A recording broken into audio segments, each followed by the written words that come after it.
Excellent. So let's move on to the worst named part of the Job Hunter podcast, Tim's Three Tips. The part of the show where we ask our esteemed guest, our expert guest, to answer an everyday problem.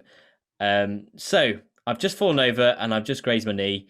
It's bleeding everywhere. It's a pain in the arse. But luckily, I have Sam on hand, the expert in the room. And Sam is going to give us three tips on the best way to heal a cut or a scar as quickly as you can.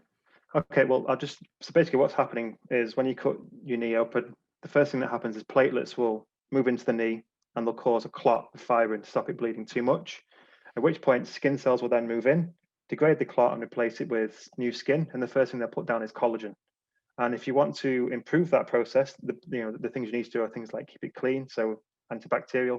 I think Sudocrem seems to heal everything. I nearly lost my. I thought I was going to lose my foot once when I burnt it, and Sudocrem just removed everything for me.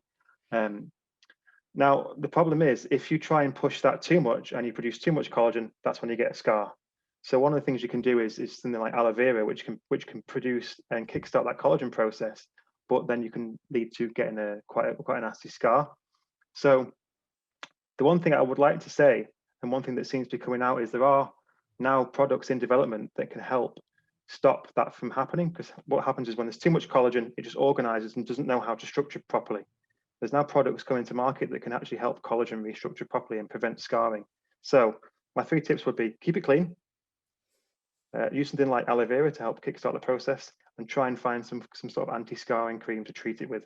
And if all else fails, just Sudocrem. Sudocrem fixes everything. I'm sure you could lose a limb, put Sudocrem on it, and you get a new foot the next day.